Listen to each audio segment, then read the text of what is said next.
Bonjour à tous, soyez les bienvenus sur le plateau de C'est le Sud. Alors avec l'arrivée des beaux jours, les professionnels du tourisme attendent avec impatience de pouvoir démarrer la saison. Alors comment s'organisent-ils? Quelles perspectives seront proposées aux touristes qui se rendront à Marseille cet été?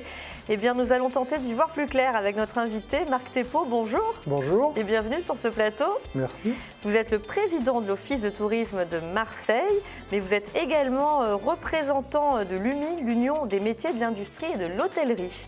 Donc on verra avec vous tout à l'heure tout ce qui a été prévu pour l'accueil des touristes cet été. Avec nous également, comme chaque mercredi, Marie-Blanche Cordoue. Bonjour Marie-Blanche. Bonjour Alexandra, bonjour à tous. Alors aujourd'hui, je vous emmène découvrir des livres qui vont nous révéler des mystères de la Provence.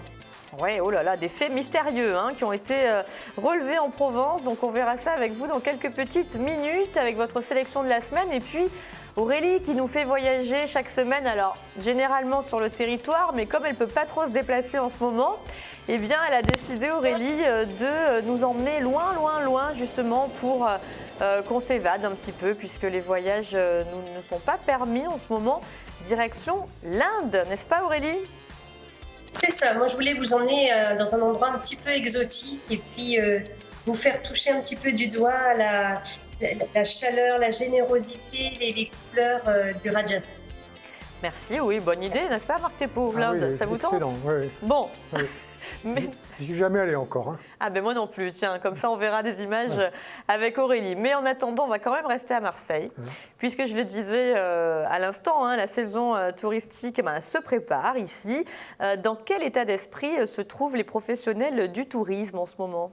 Alors les professionnels, ça fait un an qu'ils sont dans une crise sans précédent, donc avec des annonces successives, j'ouvre, je ferme, etc. Maintenant, ils savent effectivement que le bout du tunnel n'est pas loin, que deuxièmement, les effets du vaccin commencent à se faire sentir et qu'il y a déjà des annonces assez claires sur le fait que les protocoles sanitaires vont être allégés. Donc on attend déjà, à partir du 15 mai, que les choses commencent à se libérer pour une profession qui est assez traumatisée, il faut le dire. Et sinistrée, on peut le dire également. Donc il est prévu une réouverture des terrasses, on le verra, donc le 15 mai, à la mi-mai. C'est ce qu'a annoncé le président de la République, Emmanuel Macron, lors de ses dernières annonces. Est-ce que ces professionnels sont finalement partagés entre un sentiment d'impatience, mais aussi de fébrilité par rapport à ce qui peut se passer? Parce qu'on l'a vu depuis un an, finalement, on avance à vue, mais on ne sait jamais trop ce qui peut se passer. Tout est tellement imprévisible que c'est compliqué de se projeter. Il y a deux choses. Il ne faut pas oublier d'abord que les professionnels ont fait l'objet de directives sanitaires assez précises. Ils ont investi d'ailleurs par rapport à ces protocoles. Et pour la plupart du temps, ils ont investi sur la formation, sur du matériel, sur des process de nettoyage, etc. Et au moment où ils les maîtrisaient, effectivement, tout a été fermé. Donc il y a une sorte de frustration, bien sûr. Deuxièmement, une chose qui est importante, c'est qu'il ne faut pas oublier tous les métiers périphériques au tourisme, parce qu'on parle des hôtels et des restaurants, mais il y a 1001 métiers qui vivent autour du tourisme, les petits prestataires, le fleuriste qui travaille, le DJ, les gens qui sont dans la prise de son, les traiteurs, etc., les taxis. Enfin, toutes ces professions sont quasiment à l'arrêt et il y a beaucoup d'interrogations aussi pour l'avenir de ce secteur. Donc en fait, nous, ce qu'il a fallu qu'on fasse, c'est qu'on maintienne le lien avec les professionnels et qu'on dise à ces gens-là, c'est pas parce que effectivement, ça fait un an que l'on rame, c'est le cas de le dire, qu'il faut abandonner ce secteur parce que le tourisme reste quand même un secteur porteur qui s'est toujours relevé de toutes les crises. Donc ça va repartir et nous, on est là pour effectivement maintenir la flamme et la confiance. Vous êtes optimiste et il le faut. Ah oui, il faut, oui. Donc beaucoup d'attentes de leur part. De votre côté, du côté de l'Office de tourisme de Marseille, qu'avez-vous prévu justement pour l'accueil de ces touristes? Nous, effectivement, on a intégré le fait, en tous les cas, qu'il fallait, en tout cas sur 2021 et un début 2022, uniquement compter sur la clientèle française, voire éventuellement européenne, mais essentiellement française. Donc effectivement, notre objectif, c'est effectivement de vendre Marseille à la région, aux locaux, éventuellement aux Européens, mais effectivement de vendre la France aux Français et de vendre Marseille aux Français, d'accord ? Et à partir de là, on a effectivement développé un certain nombre d'offres touristiques qui sont d'ailleurs accessible par voie digitale, hein, parce que nous avons maintenant un serveur qui est complètement au point, et c'est en ce sens d'ailleurs que le confinement a servi à quelque chose. On a complètement stabilisé le site Marseille Expérience qui permet aux touristes de savoir tout ce qu'il y a à faire. On dit toujours Marseille, 111 visages, 111 villages. Il y a 1001 choses à faire sur Marseille, et notre rôle, effectivement, c'est de packager ces offres, de trouver les bons partenaires, hein, des partenaires qui soient responsables, qui soient fiables, bien sûr, et qui soient aussi écologiques, hein, puisqu'on sait effectivement que les grandes attentes, hein, comme je le disais tout à l'heure, c'est à la fois un contact avec le vécu des Marseillais. Hein, c'est pour ça que on met les Marseillais au centre de l'expérience touristique. Hein. Et la deuxième chose, c'est qu'il fait effectivement une expérience qui soit de type développement durable. On sait effectivement que c'est une priorité, en tous les cas de la mairie, puisqu'elle le dit assez souvent. Alors, quel type d'expérience proposez-vous? Là, on a vu tout à l'heure, pendant que vous parliez, des images du musée subaquatique de Marseille, donc il se trouve au large de la plage des Catalans. Donc ça, c'est une des animations, attractions qu'on pourra visiter sans trop de difficultés, hein, ni gestes barrières, ni mesures sanitaires particulières. Oui, il y a des tas de parcours nouveaux qui existent, à la fois des parcours verts, donc je parle effectivement des chemins de Pagnol à la Treille, mais il y a des parcours aussi urbains avec effectivement toute la visite par exemple du Corbusier, du musée d'Orange Vélodrome. Il y a aussi des contacts dans le panier avec des rencontres avec des artistes, avec des rencontres avec la population. Donc ça, c'est une nouveauté, hein. Ce sont des visites guidées avec une approche un petit peu plus humaine, si je puis dire, avec des rencontres avec des riverains, des artisans, des artistes qui vivent dans le quartier concerné. C'est ça, hein. On sait effectivement que les touristes, ils recherchent du contact avec la ville et des émotions. Et effectivement, c'est aussi une façon de réconcilier aussi les Marseillais avec leur ville, hein, parce qu'effectivement, le tourisme est aussi fait pour eux. Hein. Oui. Alors, il y a un autre point important, c'est qu'on a été confronté, notamment l'été, c'est ce qui va nous attendre effectivement, à une sorte de surfréquentation d'un certain nombre de lieux qui sont toujours les mêmes. Donc là, par rapport à ça, les professionnels, en lien avec les autorités, avec la ville, avec les partenaires, il faut effectivement qu'on arrive un peu à canaliser, déjà au niveau de l'information en amont, hein, c'est-à-dire qu'il y a effectivement à organiser l'accueil au niveau de l'office par rapport à ses priorités, mais également à mettre en place des systèmes de ce qu'on appelle du chronodatage, hein, en lien avec les professionnels, pour qu'effectivement tout le monde, que les gens prennent leur rang pour aller sur un certain nombre de visites, comme on le fait d'ailleurs actuellement sur du click and collect dans les magasins. C'est quelque chose qu'on connaît bien. Vous craignez que Marseille soit victime de son succès et qu'il y ait une surfréquentation estivale? Je pense qu'on ne pourra pas échapper à un attrait très fort du Sud par rapport à des Français qui, pour certains, allaient beaucoup ailleurs qu'en France. Hein. Mais là, par contre, l'année a servi, l'expérience de 2020 nous a servi. Hein, et je crois que là-dessus, on va être beaucoup plus armés. Déjà, les protocoles sanitaires sont acceptés, hein, ce qui est une nouvelle chose. Et deuxièmement, les professionnels maintenant sont sensibilisés. Ils ont aussi leur rôle pour faire respecter le civisme. Et effectivement, les pouvoirs publics sont là aussi pour garantir la sécurité. On les a d'ailleurs beaucoup sensibilisés à ce sujet. Alors Aurélie connaît bien les circuits touristiques et également de Marseille, hein, puisqu'elle nous vantait récemment les mérites de balades en bateau pour découvrir la Côte Bleue notamment. Est-ce que vous avez envie de poser une question, Aurélie, justement à Marc Thépaut, puisque j'imagine que vous en avez pas mal, hein. Oui. Ben, en fait, moi, je voulais savoir un petit peu par rapport aux familles. Est-ce qu'il y aura une offre, un planning de différentes activités qui seront proposées aux familles? Parce que très souvent, c'est les demandes que j'ai. Je dis, bon, ben, oui, il y a des endroits emblématiques à visiter, mais qu'est-ce qu'on peut faire concrètement lorsqu'on a des ados blasés ou des jeunes enfants qui ont besoin de se dégourdir les jambes?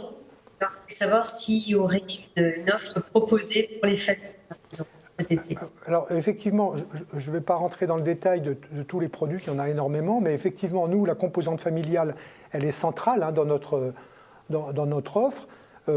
Si je prends les circuits de la Treille, bon, ils sont clairement faits pour des familles. Hein. En plus, il y a des jauges au niveau des groupes qui sont respectés. Donc, c'est vraiment des offres qui sont faites pour la famille. La tarification également est faite par rapport à ça. Et effectivement, ce que vous disiez par rapport à des balades, par rapport à l'Histoboat, par rapport au musée subaquatique, etc., il y a et aussi par rapport effectivement à la ferme aquacole, par exemple, c'est des choses qui intéressent les enfants. Et effectivement, nous, on conçoit ce tourisme, en tous les cas estival, pour les familles, principalement. Ferme aquacole qui se trouve au Frioul, qui se trouve au Château d'If. Château d'If, d'accord. Voilà. Ok. Et puis, l'un des grands événements de l'été à Marseille, on en parlera demain, puisqu'on va recevoir notre invité, nous parlera de ça, c'est l'exposition dédiée à ce groupe de légendes, les Rolling Stones, au Stade Vélodrome. J'imagine que ça va attirer du monde, ça aussi. Ça va attirer énormément de monde. Je crois que ça démarre en juin, début juin et jusqu'au 5 septembre. Ça va attirer du monde. C'est quelque chose de formidable, qui va d'ailleurs nous permettre aussi de décongestionner l'hypercentre de Marseille. Oui. Les Rolling Stones, ça parle à tout le monde, hein, ça parle à des gens de ma génération, puisque effectivement ça a été un groupe, je ne vous cache pas que moi j'ai sauté de joie quand j'ai appris ça, mais ça parle à nos enfants et à nos petits-enfants, et la musique, effectivement, elle réunit tout le monde. Et vous allez voir, ça va être formidable, et nous, à tous les cas, au niveau de l'office et au niveau des professionnels, en tous les cas, tous les hôteliers de la ville vont être sensibilisés à cette offre. On voit des images justement du Stade Vélodrome et vous le disiez tout à l'heure, Marc Thépaut, mis à part l'exposition, l'Office de tourisme propose également des visites de ce lieu de légende également, le Stade Vélodrome de Marseille. C'est un lieu qui est extraordinaire. Bon, plein de choses à faire, donc on reste optimiste. Voilà, et si vous êtes au Vélodrome, vous pouvez aller faire un saut à la Cité radieuse. Ah ben oui. Et là, vous allez voir aussi des choses formidables sur ce Corbusier qui a été quand même un des grands architectes en France, dans les années 50. Oui, bien sûr. Donc, sur le boulevard Michelet à Marseille, la Cité radieuse. Donc, n'hésitez pas à vous renseigner sur toutes les visites de l'Office de tourisme de Marseille, comme vous le disiez. Sur marseilleprovence.com, Marseille Expérience. Voilà. Et qui s'adresse aux Marseillais également, avant tout, voilà, qui restent aussi dans le coin, et puis à toutes les personnes qui auront la bonne idée de venir nous voir. Merci beaucoup, Marc Thépaut. Vous restez avec nous. On va un petit peu s'éloigner de Marseille. On va faire quelques heures de vol à destination de l'Inde, puisque Aurélie, aujourd'hui, a choisi une destination exotique et lointaine. On en a besoin aussi de bouger un petit peu, ne serait-ce que par l'image. Mais c'est ça, je voulais partager avec vous un petit peu la magie du Rajasthan. Alors le Rajasthan, ça se trouve au nord-ouest de l'Inde, près du Pakistan. Et puis, il y a une magie qui s'opère non seulement par rapport aux monuments qui sont bien sûr d'une finesse, d'une architecture absolument incroyable, mais aussi par un mode de vie qui oscille entre une vie brouillante, bouillonnante, débordante d'énergie, et puis également aussi une façon d'être et d'aborder le quotidien qui est très tourné vers la philosophie, vers se tourner vers les autres. Oui, on n'a pas du tout la même façon de percevoir les choses et la même philosophie qu'ici en Occident. Tout autre mentalité. Non, c'est ça, c'est extrêmement différent. Et bien que, comme je dis, c'est vraiment une terre de contraste. Bien qu'on ait dans les villes des artères surchargées, des transports en commun qui sont vraiment pleins à craquer, on a quand même une douceur de vivre avec des rituels, des ablutions, la façon de présenter la nourriture, d'ajouter telle ou telle épice.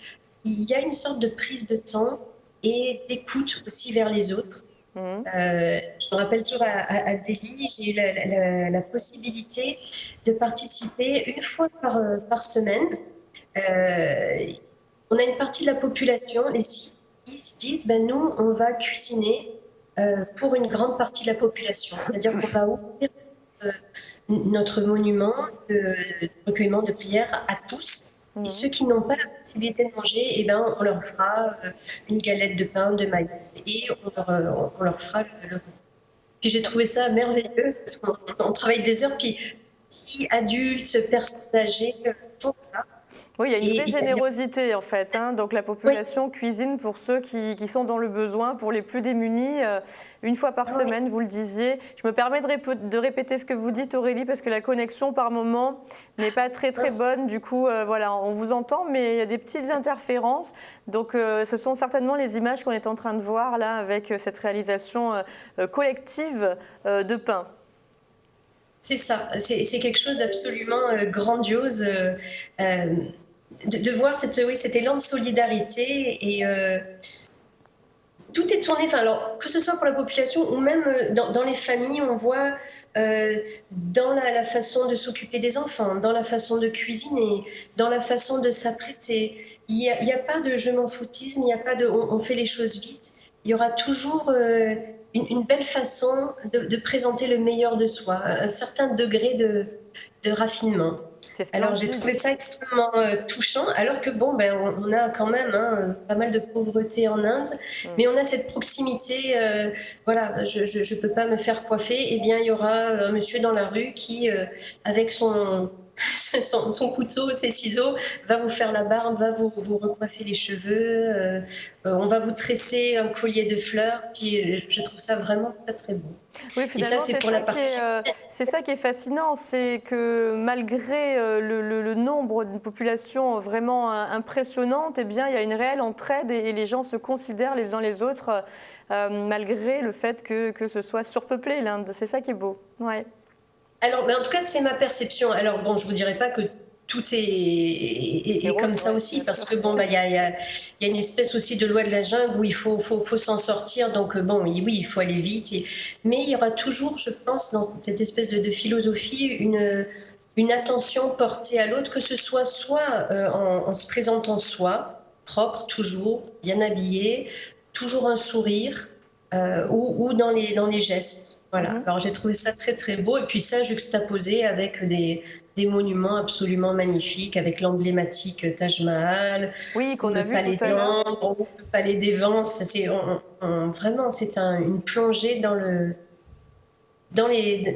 les sens, le bonheur des yeux, le bonheur de l'ouïe, des odeurs, merveilleux. L'Inde, c'est immense, enfin, c'est quand même assez grand, Aurélie. Là, vous vous êtes concentrée donc, sur une région en particulier, hein? C'est ça, le Rajasthan, donc au nord-ouest du pays. Et puis, bon, en fonction du temps qu'on a, bien sûr, hein, on peut voir les petits villages. Mais vraiment, je me suis concentrée sur Delhi parce que je trouve que c'est un cœur, enfin, le cœur vraiment hein, de cette région palpitant. On découvre plein de choses. Et puis, qu'est-ce qu'on voit j'aime beaucoup les relations avec les gens. Agra, où il y a le Taj Mahal, entre autres, n'est-ce pas? Jaipur, où on a des palais à tomber par terre, la ville rose. C'est ce qu'on voit là, Aurélie, parce que nous, on ne connaît pas du tout. Est-ce que vous pouvez nous détailler les images qu'on vient de voir? Là, il y avait juste avant un joli... voilà, ça, c'est ça, la ville rose, du coup, c'est Jaipur? La ville rose, c'est Jaipur, tout à fait. Voilà. D'accord. Après, on a des petits monuments aussi qui sont entre les grandes villes, comme ce grand bassin avec des escaliers sur le côté. C'est un puits où on récoltait l'eau des moussons pour pouvoir après l'utiliser. Et puis après, on a Udaipur, qui est une ville, ce qu'on appelle la Venise indienne. Et c'est merveilleux. On a des petits palais tout en marbre sur le lac. Et il y a des possibilités d'aller en bateau jusque-là pour visiter, encore une fois, toute l'architecture en Inde est comme une dentelle ciselée. C'est vraiment très joli. On a des arches, on a des petites arabesques. C'est vraiment très, très beau. Merci Aurélie. Marc Thépaut, c'est des paysans, ça donne envie. Oui, et surtout, il faut savoir que ces voyages, on n'en revient jamais indemne. Hein. C'est-à-dire qu'effectivement, l'intérêt aussi de ça, c'est qu'on ressort avec des nouvelles valeurs et qu'après, on peut vivre dans son propre pays avec ces enseignements-là. On en ressort grandi. Voilà. C'est pour ça que le tourisme, c'est un brassage de culture et ça permet aux gens d'accepter les autres et de prendre chez les autres ce qu'il y a de meilleur. Voilà. Absolument, c'est joliment dit. Une belle conclusion pour votre chronique, Aurélie. Merci beaucoup en tout cas pour ce magnifique voyage en Inde. On va à présent retrouver Marie-Blanche qui est également à distance. Marie-Blanche qui nous parle chaque semaine de livres. Et cette semaine, elle a choisi de s'intéresser aux lieux mystérieux de Provence. Oui, eh bien, il faut savoir qu'il y a des endroits historiques, des chapelles, des basiliques qui sont marqués par l'histoire et qui inspirent énormément les écrivains de notre région. Alors justement, on commence par le dernier livre de Jean Sicardy, La chapelle des Templiers. Alors Jean Sicardy, il est très connu dans la région, il est né à Nice. Et il est l'auteur d'une 60aine d'ouvrages, essentiellement basés aussi sur des faits historiques. Alors, qu'est-ce que c'est que cette chapelle des Templiers? On se situe à Pénafort, dans le Haut-Var. Et cette chapelle, en fait, serait une chapelle secrète. Alors, à Pénafort se situe le château de Pénafort, qui a inspiré l'auteur puisqu'il n'habite pas très loin. Et donc, on va suivre les aventures d'un personnage qui est Eugène, qui est issu d'une famille plutôt aisée. Son père est paysan et sa mère noble. Et ses parents vont disparaître dans une situation... Vous me voyez? Oui, je vous vois, je vous entends. Ah oui. Ouais, tout va Voilà. bien. Voilà. Donc, ses parents vont disparaître dans une situation assez tragique. Il se retrouve seul, livré à lui-même. Il va se faire dilapider sa fortune. Bien sûr, les voisins terriens vont en profiter pour essayer de lui soutirer le maximum de terre et d'argent. Donc, il se retrouve un petit peu comme ça dans sa maison tout seul et il va rencontrer Bertrand, un personnage qui arrive comme ça dans son village et qui lui dit « Tu es un descendant des Templiers ». Et il existe une chapelle dans laquelle se trouve un trésor. Un trésor, bien évidemment, le trésor des Templiers, mais oui, qui a suscité tellement de convoitises. Et donc, ils vont tous les deux essayer de trouver ce trésor et d'atteindre cette chapelle souterraine. Voilà, dans des conditions vraiment... C'est très agréable à lire. On est attaché à ces deux personnages avec une très jolie surprise à la fin qui donne le sourire malgré les événements qu'il peut y avoir tout au long de ce livre. Voilà. Bon, beaucoup de mystères, donc, et une investigation, voilà, dans le Var. Très bien, Marie-Blanche. Oui, dans le Var. La chapelle des Templiers, c'est aux éditions Calman Lévy et c'est de cet auteur formidable, Jean Sicardy. Voilà. Okay. Alors, on s'éloigne. On va cette fois-ci dans deux départements que j'affectionne, le 04 et le 05, les Alpes de Haute-Provence et les Hautes-Alpes, avec le dernier livre de Sophie Etienne Bled, Théopolis, Cité perdue, aux éditions... Bord du Lot. Alors, il vient d'obtenir le prix du polar de Forges-les-Eaux. Alors, Forges-les-Eaux, c'est en Normandie. Vous allez me dire, mais alors, quel est le rapport? C'est parce que Sophie Etienne Bled, maintenant qu'elle est mariée à un Normand, et donc elle habite en Normandie, mais elle a un pied-à-terre dans le 04, et c'est là qu'elle écrit et qu'elle trouve son inspiration.